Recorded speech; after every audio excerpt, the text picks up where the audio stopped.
Friends, thank you for prayers. Yes, it has been 30 days.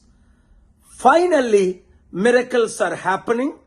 Continue to pray to avoid the World War III, the most dangerous times of our lifetime. Pray for President Trump, pray for Iranian leaders, pray for Prime Minister Netanyahu and the teams, and my friends and partners who are working with me closely. మీరందరూ shock అవుతున్నారు కదా, నేను ఎందుకు మాట్లాడలేదని. ఒకసారి మౌనంగా ఉండాలా, పనులే చేయాలా, ప్రార్థించాలా. అన్ని టైము వచ్చినప్పుడు మీకు సత్యం అంతా తెలుస్తుంది. దేవుడు గొప్పవాడు. ఈ ఇరాన్ యుద్ధం మూడవ ప్రపంచ యుద్ధం కాకూడదనే నా ప్రయత్నాలన్నీ ఫలిస్తున్నాయి మీ ప్రార్థనల ద్వారా. ఎందుకంటే నేను ఎక్కువ చెప్పలేను.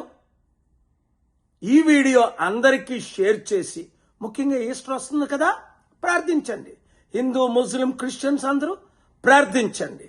యుద్ధం ఆపడమే మన లక్ష్యం.